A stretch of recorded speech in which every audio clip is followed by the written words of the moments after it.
Yo, what's up mga kasir, to this video guys. Ayan na nga, meron kaming pinuntahan na 5 hectares na farm lot mga lodi. Dito lang yan matatagpuan sa may San Fernando, Camarines or dito sa Bicol mga lodi. So ayan na nga guys, ayan yung kasama ko mga guys. So kasama ko si Mrs. at yung aking team mga lodi. At bibisitahin namin yung 5 hectares kung anong meron dito mga lodi. So unang bungad pa lang mga lodi at meron siyang kalsada. Nakaabot dyan yung aming sasakyan mga lodi, yung dala naming sasakyan. Napakaraming produkto mga lodi. So ayan, ano siya, meron siyang right of way mga lodi. So napakalawak yan, mga 10 meters at ito yung pinakamuhon niya or pinakabungad ng property hanggang dyan sa may taas na yan mga lodi. So napakaraming produkto at napakaraming niyog at mga kahoy mga lodi na pwedeng mapagkunan ng kabuhayan mga lodi, kagaya ng mga puno, kagaya ng mga niyog. Yan, isa yan sa mga pinakamagandang produkto sa isang farm mga lodi. So ang kagandahan nito guys ay napakaraming source of water mga lodi. Nung nakita ko nga yung baba mga lodi, na curious ako at gusto kong malaman kung ano yung nasa baba kasi meron ako nakitang tubig na dumadaloy mga lodi. So titingnan ko dun sa may baba lodi at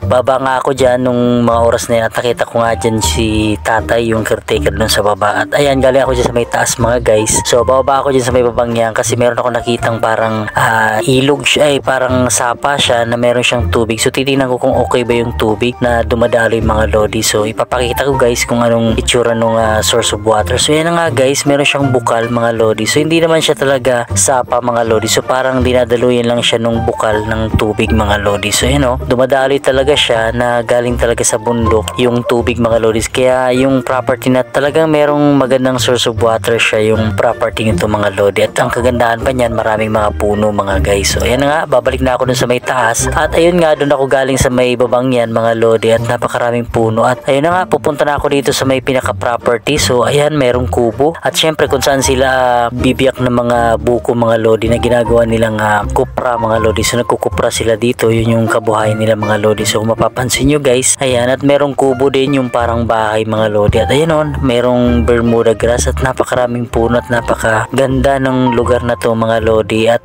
ayan, ito nga yung kubo mga lodi. So medyo walang tao siya guys. Yan, pumunta kami dyan. Ayun na yung mga kasama ko, nauna na sa akin mga lodi. At merong manok mga lodi, marami silang alagang hayop dyan. At ayun na nga, nung nakita ko yung farm na to mga lodi, napakaganda.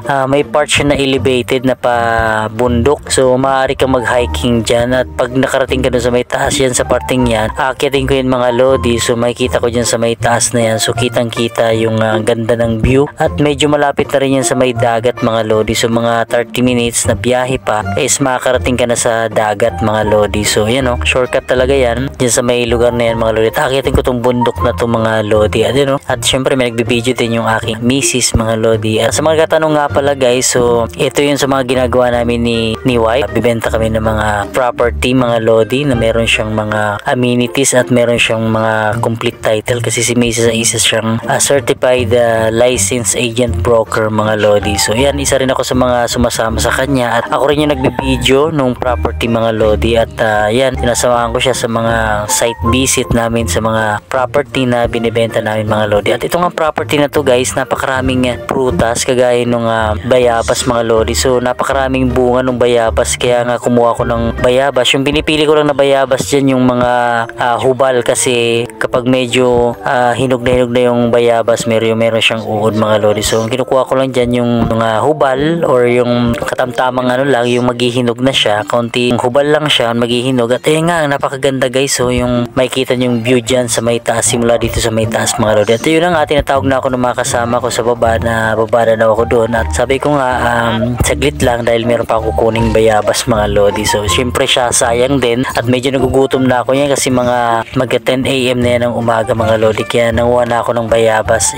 At syempre para meron tayong snacks dito sa pag-site visit namin dito sa may property mga lodi. So isa pa to sa mga magagandang property mga lodi. Ayan na nga yung aking kasama mga lodi. So kumukuha siya ng bayabas. So yan. At syempre yung mga kasama ko rin dun sa may baba. So nag-aagawan sila ng mga hinog na bayabas mga lodi. So napakaraming bunga talaga. At ayan yung property na yan mga lodi. So agawan talaga sila ng napakaraming bunga ng bayabas mga lodi. At isa pa to sa mga nagustuhan kong property mga guys, meron siyang napakaraming yung source of water. So meron siyang sapa. So ipapakita ko mamaya yung sapa niya, napakalinaw ng tubig kasi para siyang bukal. Talagang buhay yung tubig na yan at talagang dumadaloy. So isa ito sa mga sapa na dumadalo yung tubig, parang galing siya sa bukal. At ito rin guys, so yun kung madidevelop to, napakagandang paliguan to at pwede siyang palawakin kasi yung dalipay or yung parang bato niya is matigas siya na lupa mga lodi, at ayan dinadaluyan talaga siya ng tubig. So kapag na-develop tong property na to is napakaganda talaga. Pwedeng lagyan siya talaga ng swimming pool. Ayan kung